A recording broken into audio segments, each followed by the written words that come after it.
Hello, hello. Sometimes in life we need more happiness and joy. And occasionally I need to give my mind a bit of a refresher. Welcome to another episode of History in the Dark. I'm your host, Darkness the Curse.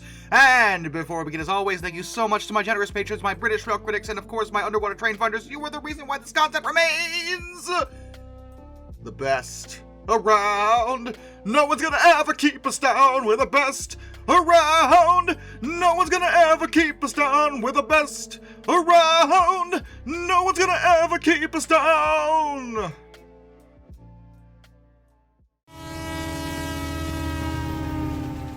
The Milwaukee Road Class A. Ooh, I've gotten a lot of requests to talk about these, and I can't believe they've skipped by so far.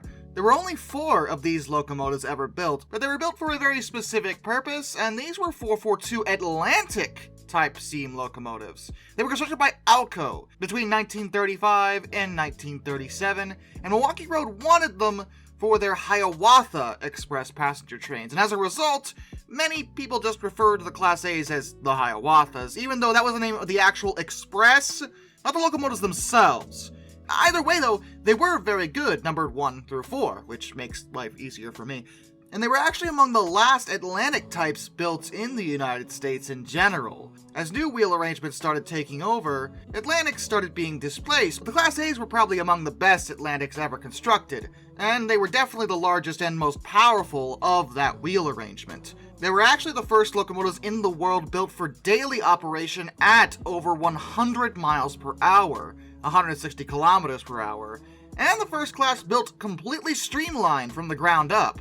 They were meant for a 6.5-hour schedule for the expresses that ran between Chicago and St. Paul, and they were capable of handling 9 cars on that schedule. They consistently hauled the fastest steam-powered trains in the world, and during one test where they measured the speed over a 14-mile stretch, number 2 reached a speed of 112.5 miles per hour, 181.1 kilometers per hour. And at the time, that was actually a world record. It was the fastest authenticated speed reached by a steam locomotive. And that also made number 2 the first steam locomotive to top 110 miles per hour. There were of course reports that they could indeed go even faster than that, exceeding 120, which would put them on a list of potential locomotives that may have been able to beat the Mallard's record. But they're not verified, so the Mallard still retains the title. Their similar-looking F7s were even more powerful and claimed a top speed of 125. And for their day, the Class A's ran at extremely high boiler pressures, 300 psi, and that allowed for smaller pistons, which was meant to reduce their reciprocating mass. And in order to keep maintenance costs down, Alco designed their streamlined casings to be very easy to take off.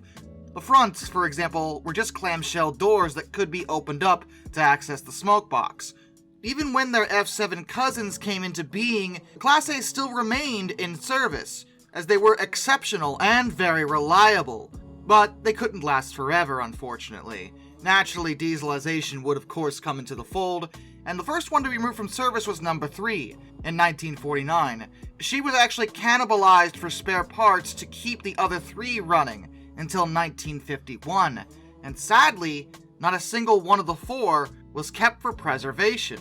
Every single one of them was scrapped, which is incredible to me because, well, they're very unique and very historically relevant locomotives. Heck, number 2 had a speed record at one point. You'd think at least that one might be donated based on that, but Milwaukee Road chose to scrap all of them anyway, which is just a real shame, honestly. The Chicago and Northwestern R1 class.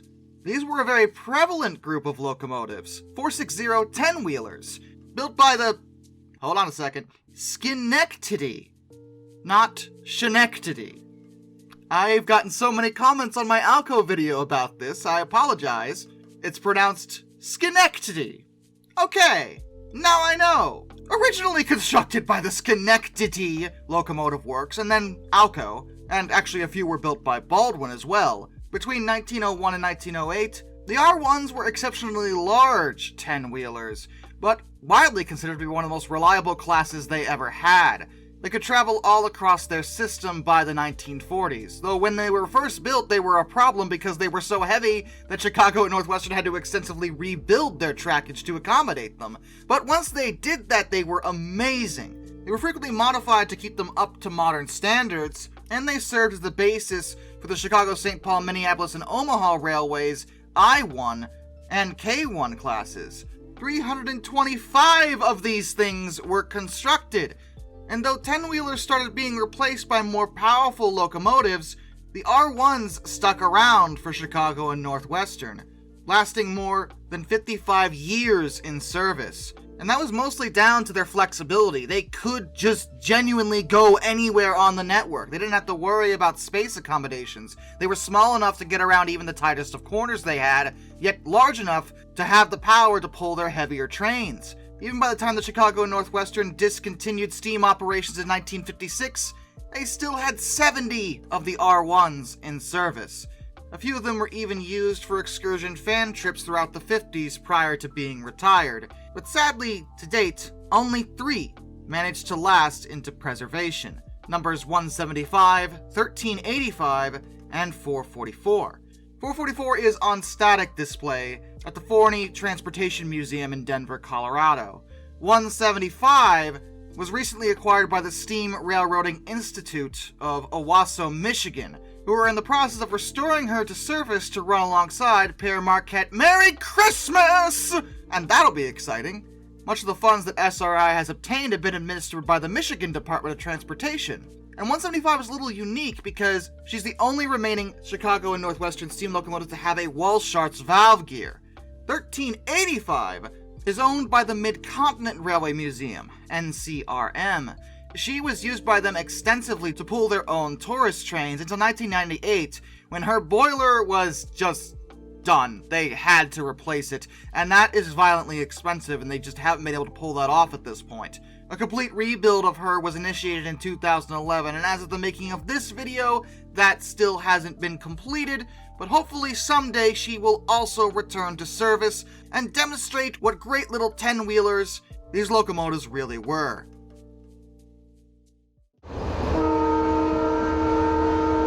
The Saxon IV K.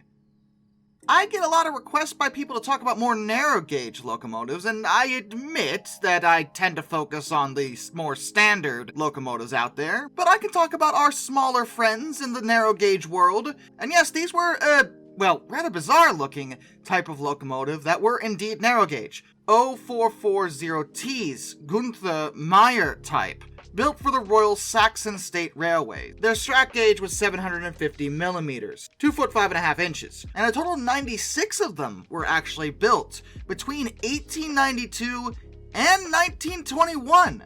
As a result of that, that makes these the most numerous narrow gauge locomotive in Germany, and also building the same type of locomotive for nearly 30 years. That on its own is really impressive. The locomotives the Saxon Railways had just weren't sufficient for rising traffic. So the Sächsische Maschinenfabrik?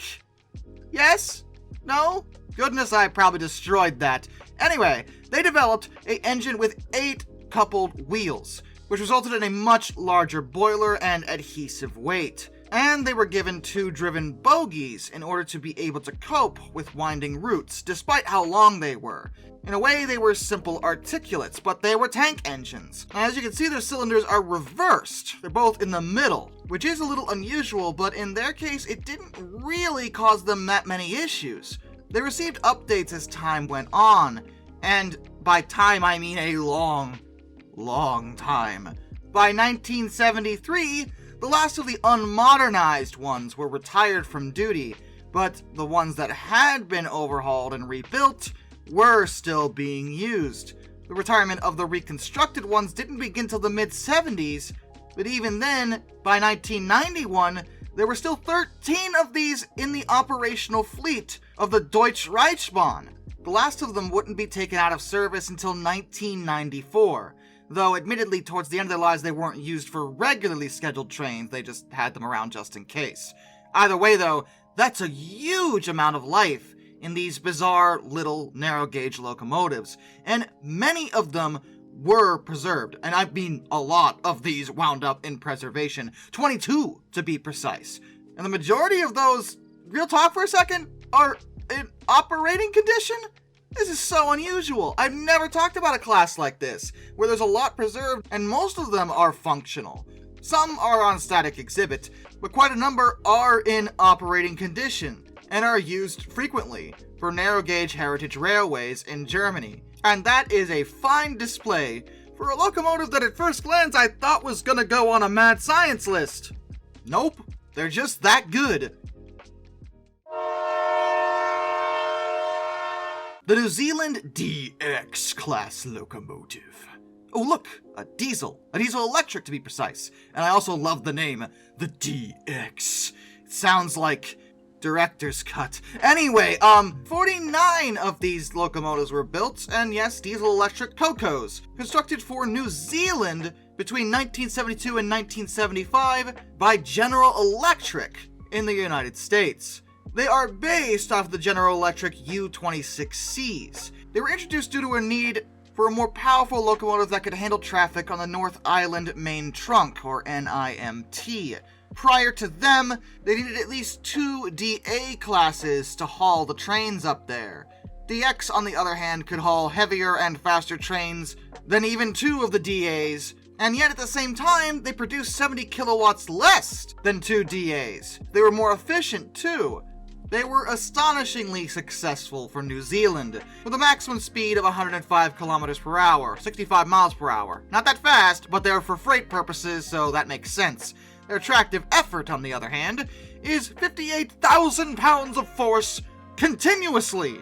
So, yeah, they did really well and spawned some subclasses, such as the DXCs. They're so good, in fact, they are still in service now. Only 2, as of 2021, had been withdrawn. Not due to any issues with them technically. One was involved in a very bad accident and had to be written off, and the other was being used as a parts donor for an upgrade project that was cancelled, and they just scrapped the rest of her. Either way though, these are impressive beasts, and they can still be seen on lines all over New Zealand. The Nickel Plate Road 700s. Now, when I did an entire video about just one member of these particular locomotives, did you really think that I would not find a way to shoehorn the entire class into one of these lists? Because I assure you, that's what's happening here. The 700s was a nickname for actually a group of technically 3 classes of Berkshire steam locomotives built for the New York, Chicago, and St. Louis Railroad, generally referred to as Nickel Plate Road, by a combination of Lima and Alco locomotive works. Now, Berkshires we have talked about quite a bit in the last few weeks, but just as a refresher, these were very, very powerful steam locomotives, under Lima's term superpower. Berkshires are 284s, and those extra trailing wheels allowed for larger fireboxes, which meant larger fires and more heat. More heat means more steam. More steam means more unyielding power. And that's exactly what the Berkshires allowed for. Many railroads wanted them, and Nickel Plate was no exception. They in fact eventually were able to employ 80 of this type of locomotive on high-speed freight and passenger trains. The first order of 15, which were designated the original S-Class, were supplied by Alco in 1934, but based on Lima's design. 8 years after that, Lima produced 3 more subclasses of the S's, which weren't that different. In fact, they were almost the same. They just had slight fluctuations in weight. The S1s, numbered 715 through 739, were constructed in 1942. The S2s, numbers 740 to 769, were built in 1944, and the S3s, numbers 770 to 779, were built as late as 1949, and as a group, they were all referred to as the 700s. The 700s were amazing locomotives, with listed maximum speeds of 80 miles per hour, 129 kilometers per hour, and a power output of 4,500 horsepower, 3,400 kilowatts. Their tractive effort was, on average, 64,135 pounds of force, 285.3 kilonewtons. They were phenomenal, and were able to compete directly with new diesels, but eventually they would still be displaced. and retired by the Nickel Plate Road in 1958. However, many were kept in preservation, and one of the S2s, 765, is one of the most prevalent excursion locomotives in history and can still be seen running now. She is a gorgeous sight, and I have an entire video about her that you can check out by clicking the card on your screen. I love these locomotives, probably the finest steam engines that Nickel Plate Road ever had. And with that, a special thank you to all my underwater train finders: Some Dude 267, Orange Glass, Benjamin Owens, Penzer Kitsune 131-232, Josh Johnson, Metal for Life Guy, Anzac A1, Arthur Roy, Tommy Rossini, Lord Captain Von Thrust III, Joshua Long, Brian, Jack Carson's Railroad Videos, Hayden DeGroat, Master of None, Lord Hoth 444, Alaric Jaspers, The Baxter, That Guy with a Beard, Mark Holding, Lock Kraken, Murder Drones Doll, 8-Person 723, DM Tribal Typhoon, Ohio Trucker 1, Hendrick Motorsports Fan 5, Alfonso Lapuche, Royal Hudson 2860, Iserfur 1405, Charles Kwiatkowski, and Dr. Racer 78. Till next time, this is Darkness, and I bid you all a fond farewell.